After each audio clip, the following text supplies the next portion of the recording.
Om,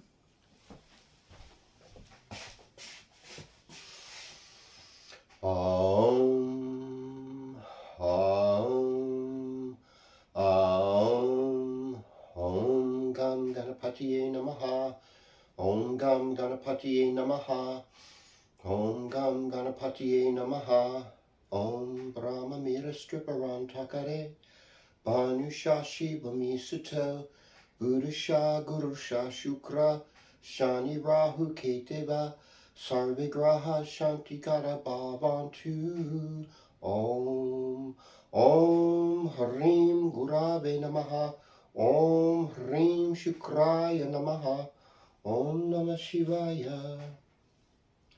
Well, greetings and welcome to another episode of Cosmic Kev 100. This is your weekly astro video zine where we take the planets, the houses, and the signs and try to make some sense of it. In the tropical Western tradition, it's going to be mainly still your rising sign and your moon. Your sun sign works if that's all you know. And they're like, wait a minute, that's all I know. I thought that was the most important. Well, when you get deeper into astrology, you realize it isn't. It is maybe about a third or 30% tops of what you're getting. And I also throw in the actual sidereal zodiac, what you're going to see if you have a telescope, where to look in the sky. Also, in Jyotish, which is Vedic astrology, there's a lot of truth and there's a lot of remedies that come out of that. So anyone who requests a reading from me, that's the tradition I use. I know about this Western stuff, but I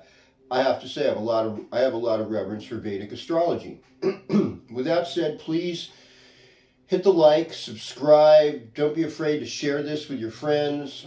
I love you. I care about you. And here it is for March 16th through the 23rd, 2024. So, looking at the sky today, we're going to see the moon in the constellation of Taurus. Now, in Western astrology, they'll say that the moon's in Gemini. And it is true in the sense that Western astrology is based on seasons, but that's not where you're going to find it in the sky. This moon is literally in Taurus. Taurus is an exalted moon. There's a lunar mansion known as a nakshatra that's associated with this moon. Now, these lunar mansions are older than the signs of the zodiac. In fact, they found these lunar mansions, these wives of the moon, their pictures in Ireland and I believe also Scotland over 2,000 years ago.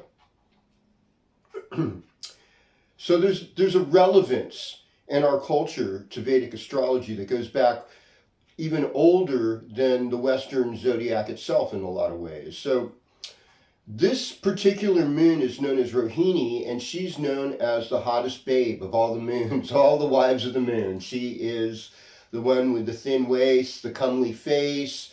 She's got perfume, she's got food, good fruit. She rides a nice vehicle. The oxen cart is one of the symbols of it, a chariot. So there is even a sense of movement, but it's ruled by the moon. And it's all within the constellation of Taurus. Rohini literally means red. It invokes passion. And the mythology around this particular nakshatra is that the wives of the moon all got together because the moon was so infatuated with Rohini. Rohini was hot. Rohini did it right, I guess. And she brought all this life, into the relationship. And I believe the opposite moon, Jayishta, who's like the oldest sister, says, hey, to Brahma, this is wrong that the moon is doing this. I want you to get rid of the moon forever. He's not a good husband. He's paying all his attention to this one wife, and he's not, giving us the attention we need. He says, well, I can't do that because if the moon wasn't here, we'd have no life. And, Rohini isn't hurting anyone except the moon is by neglecting his relationship to his other wives. So what I'm going to have him do is I'm going to have this moon disappear once every month and then come back again into fullness. You see where this is going? And in a lot of ways, Rohini represents somewhat of fullness, of all the worldly pleasures. In some ways, it's somewhat vulgar. In some ways, it's like the pleasures of the flesh sort of limit us from looking at our spirit, that we're really all spiritual beings having a human experience. And so we want our soul to be right with God. You know, when we look at the traditions of history, the masters that had taught before, Krishna, Buddha, and then God incarnate through his son, Yeshua. There's a code of conduct and a way to live that helps us elevate our relationships. And Yeshua is, you know, as we're getting towards Easter time, he's the advocate for everybody. He bore everybody's sins. And so, you know, Rohini is that reminder, though, that we love worldly pleasures. But we can end up having God, Creator, Brahma, making us disappear. That he doesn't need us in our fleshly attractions. That we ultimately have to pay attention to all beings, all our wives, and help them be happy. That's kind of a crazy thing to come up with, but that's kind of what I was led to share with you today. And I just wish you life and life more abundantly, and that all your relations improve, and that you have that gift of living water, eternal life come to you. And it's a gift.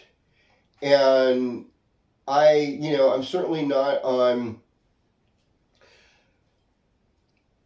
what I'd call a rigid path, because I'm still exploring. I'm open to God teaching me things. And there's a lot of you that think you know the way and you want to teach me. But you don't do it in humility always. You do it out of sense of guilt, out of sense of fear, out of sense of self-righteousness. And I just really warn you about things like that. You know, we're all learning. And I'll say, I don't know everything. I'm learning too with you. So sign by sign, let's learn today as we go. Because I see astrology not as a god to teach us stuff, but astrology is a roadmap where God has used the heavens to give us signs of what we can expect. That's it. Simple as that. There is no God above Adonai, Eloheinu, Hashim, from what I know of. And that's all just on faith. So here we go with Aries. Greetings, Aries. Welcome to your horoscope. So your Mars ruled. Mars is in Pisces. It's a big old cluster of planets in Pisces, including the sun right now. And so it's kind of like everything falls apart right before it's about to grow and get into your place, you know. And so there's a lot of letting go. There's a lot of releasing this week. There's a lot of paying attention to your dreams, paying attention to your intuition, and just try to calm down your spirit, you know. Rohini, today, moon in Taurus today, partly tomorrow in Vedic, but, you know, we'll just say moon. In Gemini, what's your community like? You know, who are your people that you hang out with? You know, have more community. Contact your brothers and sisters. That'll help.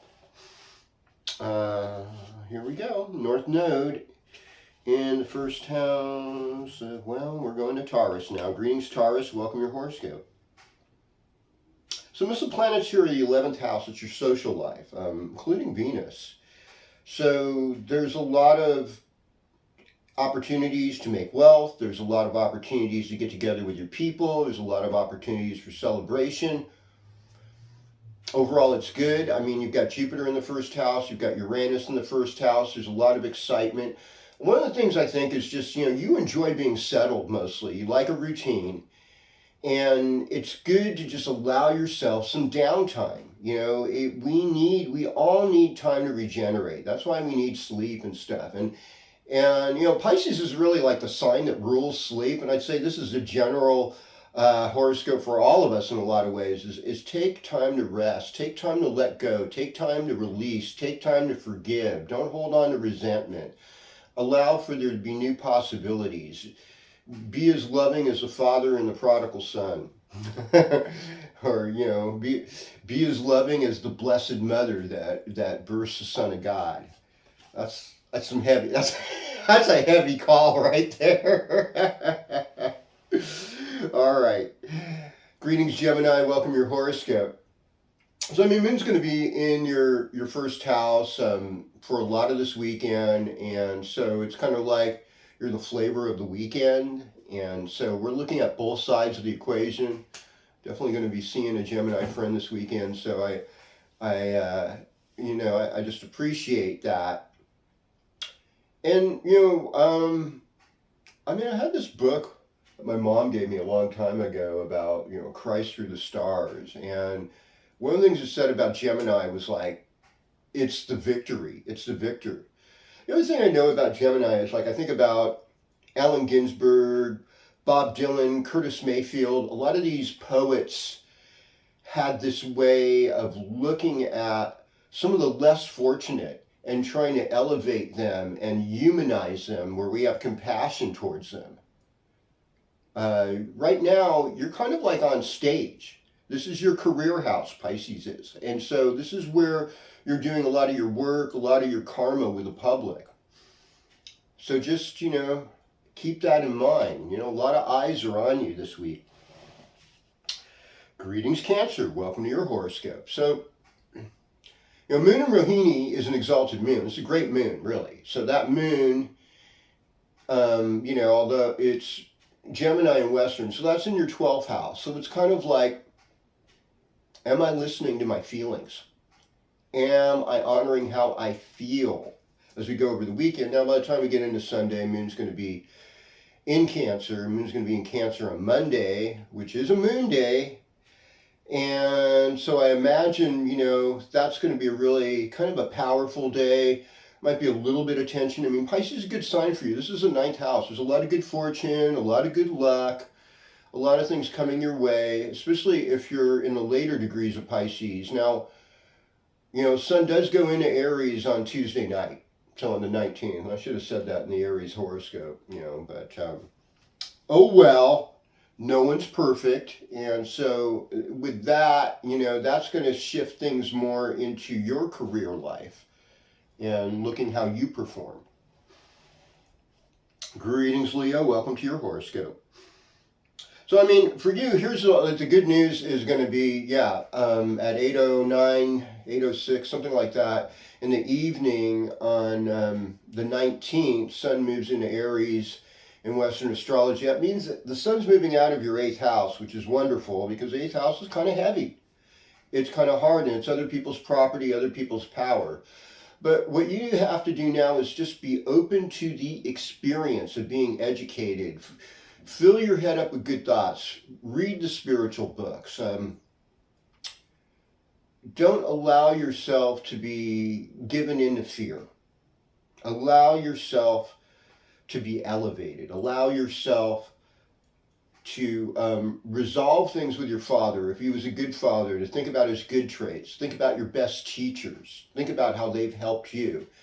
And that's going to bring you out of this. There's still a lot of other people's stuff, and so I wouldn't say, hey, you're ready to take control now, good fortune is yours, which it's getting better, but I just want to say, don't throw caution to the wind. This is not a time for arrogance. This is a time to be grateful and to allow other people to do their thing still. Well, hello, Virgo, and welcome to your horoscope. Well, for you, it's a lot about relationships. There's so many things to negotiate in relationships, and I love relationships. I'm a Virgo rising and in Western astrology, and I love my people. There is this whole sense of surrender when it comes to the constellation of Pisces. And so in a lot of ways you have to surrender in your relationships. In a lot of ways the 7th house is also kind of related to the 10th house in that it's 10 houses away from the 10th. So, there's a lot of career things. It's also in Western astrology, they call the 7th house the house of open enemies. So people might confront you. I don't think you're doing this right or that right. It's just like, okay, well, thanks for your feedback. I appreciate you telling me that, and try not to fight with them. You know, you understand what I'm saying there? It's just like, relax. You know, nobody is perfect. Okay. And one of the problems with Virgo is we try to perfect things, and there really is no perfection outside of nature and the creator. And the perfect is in the fact that nothing really is perfect. Everything is growing, everything is dynamic. The only thing that's certain is change. And so, but if you have a spiritual life with your partner, and pray together, you're more likely that partnership's going to last. Greetings, Libra. Welcome to your horoscope. Okay. So, I mean, for you, Pisces has been kind of like maybe giving you some health concerns. It's given you extra work. There's been a lot of busyness. There's been obstacles you've had to go through. This weekend looks really sweet for you, though. Overall, weekend looks somewhat joyous, somewhat benefic, and you're on the path. You know, you're on the way. And then with the sun moving into Aries Tuesday night, that's your 11th house. That's rather your 7th house. So that brings more focus in on relationships. And with Mercury there, as well as the North Node, you become kind of a sweet talker. If you're like a Libra in sales will be good. You'll make things happen. But definitely pay attention to that spiritual life as we're going through this. There's some transformation and things going on with your children. If you have children, it's important to look at that as well. Hello, Scorpio. Welcome to your horoscope. Yeah, I mean, I should all confess, my sun sign is in Scorpio. And, oh boy, you know, they say it has the highest highs, lowest lows of the zodiac. So, I mean, you know, before you knew about Pluto, it was Mars ruled sign. I mean, basically it still is. And so Mars is in Pisces now. That's your 5th house. I mean, there's a lot of fun. There's a lot of heart opening. There's a lot of joy. And it's like, I believe in miracles. I believe in the power of prayer. I also believe in our children and how we have to motivate our children, and maybe things revolving around children are happening. Also being a creative artist, you know, musician, sometimes do visual art, DJ, all of those things, you know, doing this right here. It's like putting your heart into it, whatever you're doing. You know, 5th house is our heart, and we want to be in there. And then, you know, sun's moving into the 6th house, so it's like we'll have to confront obstacles, you know, and we're going to have to work harder, work on our health more. All of these things are in the mix as we go through this week. Weekend looks okay. It looks like, you know, Sunday and Monday will be, you know, you'll feel some positive relief. Greetings, Sagittarius. Welcome to your horoscope. Well, this weekend looks romantic. It looks relatively good and chill for you. This week is, you know, it's going to be inspiring because sun moves out of your 4th house. You know, you might have had a little bit of cabin fever, and now it goes in the 5th house. You're ready to get out there. You'll have a little more focus on children. You'll still have a little bit of that needing to deal with home stuff, domestic stuff, things involving older adults, ancestors, parents, all those things. You know, those things will be there. Also, you know, you might have some fixed assets that you need to sell or buy. That could be part of it. But overall, you'll feel this incredible upliftment. Nobody does really better with the Aries energy than Sagittarius from what I can say. I mean, Leo does pretty good with it too, but I think Sag has a way of dealing really good with Aries. So, greetings, Capricorn. I have a moon in Capricorn. Welcome to your horoscope. Pisces time, you know, it's about siblings, it's about neighbors, it's about writing, it's about working with your hands and having that kind of communication thing down. Going into Aries time, well, you know, I imagine like if you're on the East Coast, you know, Aries season's like a really rainy season generally, so you'll find yourself kind of cooped up in the house, might have some cabin fever. You know, Easter's coming, making plans with relatives, parents, grandparents, these things, maybe even in your own house, hosting something. So that's going to require a little bit of organization, a little bit of extra effort, perhaps. And so, it's more of an introspective, working on your inner life right now. I can really feel that. It's a great thing to do, though. You work on your inner life, then when you get to that place where summer's come, you're starting to bust out a little bit, and love is blooming. Here we go, Aquarius. Welcome. Now if you're like a January Aquarius, this whole Pluto thing is going to be affecting you first, because it's closer to your sun sign. So there's this degree of transformation. There's also this degree of insight. I think especially if it's your rising signs, early degrees of Aquarius, you're getting a lot of insights now. You're able to see things you ordinarily wouldn't see. And, Aquarius is about water and reservoirs. Even though it's an air sign, it's about socializing. It's about getting together with people. It tends to be doing really well. But, the key phrase is I know. And a lot of times when you say I know, it doesn't leave a lot of room for you to learn stuff because you already know it already. So that becomes kind of rough. So you have to sort of challenge yourself, say, well, maybe I don't know. Maybe I do need to learn a little bit, and that if I'm open to that, I'll have more happiness and better relationships with other people. And Saturn and going through your second house, it's about creating sustainable income and dealing with limits you have with family members and even in-laws and stuff. Okay. Greetings, Pisces. Welcome to the horoscope. It is just stacked with Pisces energy. Mars, Venus, Saturn, Sun, Neptune. It's a lot of responsibility, and it's a lot of attention. And it's also like, are you taking good care of yourself? Are you enjoying yourself? It's also showing you to be very influential right now, that you're an influencer, kind of like the flavor of the month.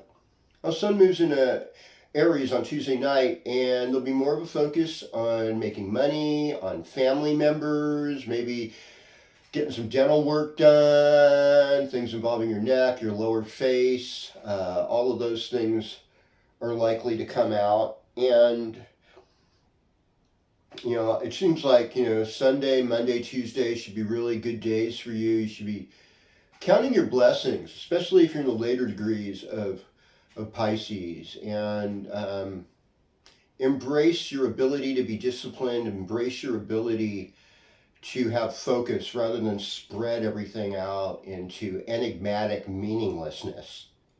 Okay? Bring on that compassion, bring on that empathy, and we'll have a better reality. It's Cosmic Kev with your cosmic forecast. Om Shanti Shanti Shanti. Om Tat Sat. Don't forget to subscribe, share. I love your comments. Keep them coming. You mean a lot to me.